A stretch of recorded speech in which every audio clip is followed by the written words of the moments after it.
Well, I'll tell you what, I don't even know how to begin this. The Gilgo Beach serial killer, alleged serial killer, Rex Heuermann, has turned his family's life upside down. We've talked a few times in previous podcasts of how do the families deal with it when they are completely innocent? They had no idea this was going on. Well, we've got actually maybe a little glimmer of hope in a story for you today on Murder in the Morning. It's Stacey Cole and Carol Hughes. What a fascinating story we're going to tell. I think it's really interesting, and you don't always stop to think about how many victims there are in a crime like this. You know, how many people are affected and victimized by this serial killer. So you might not be one of those people he murdered, but there are family members of those people. You know, there's all these other people who have to live with it, including his family. Exactly. And his wife has come out and talked about how their home, first of all, they might have been hoarders. We don't know, but their home looked like it was not well kept.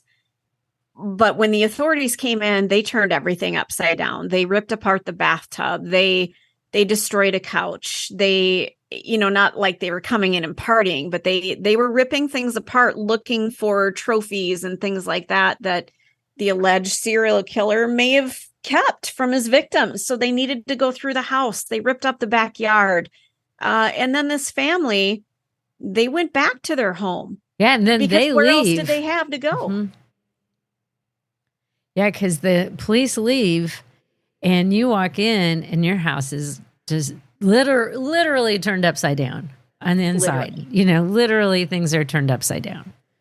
Absolutely. And one of the things that Tony and I talked about was, is there any sort of a service? There's like a crime scene cleanup service that comes in. Like if somebody commits suicide with a firearm, there are certain hazmat equipped cleaning services that will come in and clean up a crime scene.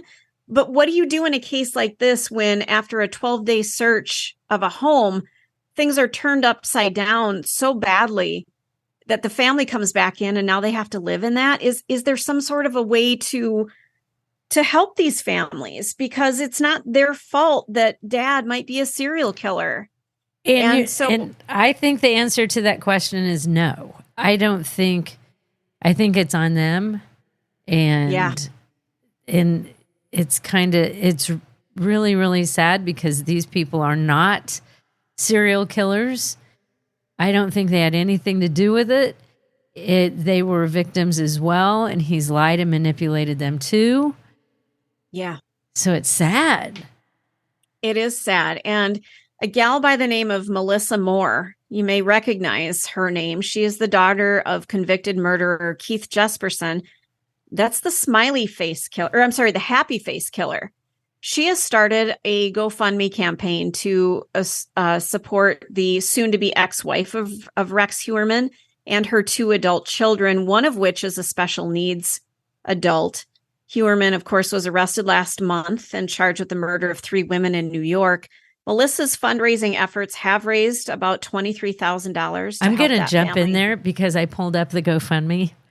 And it's up to $29,518. Damn, and that's fabulous. 762 donations. Wow. Well, yeah, you know, the arrest, it shocked the family. They were unaware of the double life that Rex was allegedly living. He is facing first-degree and second-degree murder concerning the deaths of 3 women.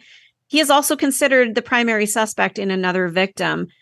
There was a press conference a couple days ago where they've revealed another victim. I don't know if they've tied it to him, but we'll find out soon enough. And after a 12-day search of the home by investigators, the home was left in disarray. And so Melissa Moore, she completely gets it. She's aiming to assist the family in starting anew. The funds raised will be delivered to the soon-to-be ex-wife through her divorce law firm. As she filed for divorce from Heuermann last month, like a week after he was arrested, she was like, nope, I'm done. The money is going to be used for needs, restoring their home, covering her divorce costs, and addressing any unmet needs.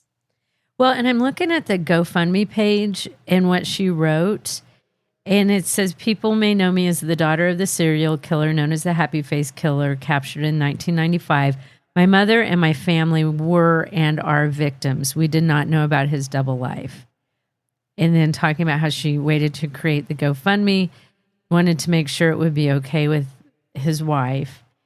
And it says, today I have an opportunity to use my voice to help Asa, who isn't in a place to speak about the terror and horror she and her family are experiencing at this moment. While people may assume Asa has the funds to start a new life, the assumption is just that. We don't know the financial and verbal abuse she may have suffered. I would imagine he was very abusive to her. Mm-hmm. I don't know that, but it just makes me think she was, and the kids were probably abused for years by him. And look at how he views women. I mean, and look at what he's done allegedly to women. If that's how he relates to women, I can't imagine he come home and be like, here's my princess. You know, I love this woman. I will treat her as though she's queen of my world. No, that's not how that works. You know, and you just don't always think about the victims' families. And I get that, because we're very focused on the death and these horrific murders that have happened and their loved ones. But these serial killers, because I live in Wichita, Kansas, which everybody knows is where BTK's from. He's actually from a little town, a suburb of Wichita, Park City. And it was really horrible because, you know, BTK was kind of a legend. You know, he went a really long time before being captured. These murders occurred decades before he was actually captured. So his family had no idea. And they went to the same church as one of my best friends. And so BTK was on the church council, and my friend's husband was on the church council, and it wasn't a big church. And they were close. They were all really close. She knew him really well. Well, thought she did. So when that happened, his wife and family had zero idea. And they ended up, she couldn't go to work anymore. You know, he's a compliance officer in that little town. He's not, you know, it's not like they have a bunch of money in the bank, I'm sure. She can't go to work.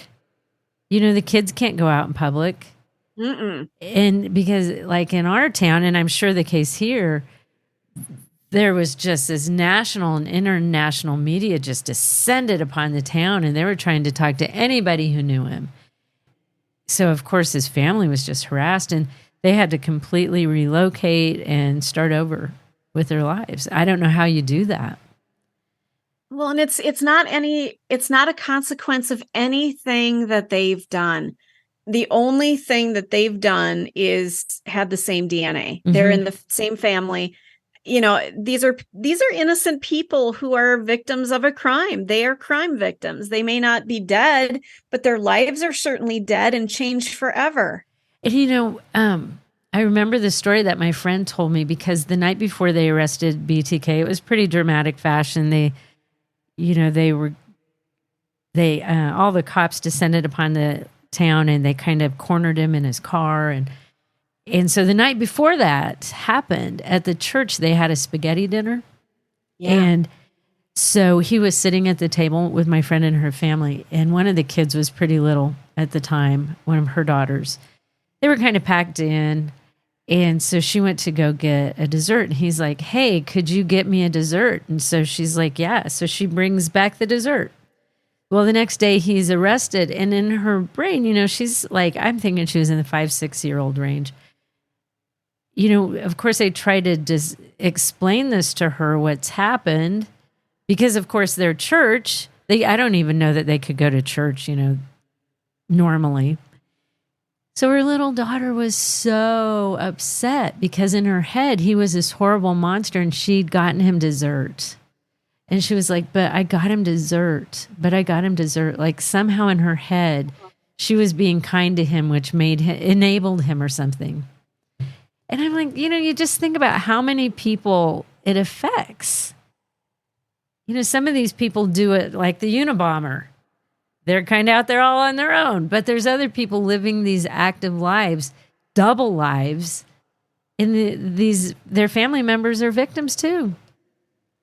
Absolutely. And I don't know how they continue on with their lives. I don't know, financially things are upended. They can't go anywhere in public without people staring at them, reporters coming at them. Their lives are completely upside down. And it's almost as though they have to take on a new identity and start over somewhere else and hope people don't recognize them.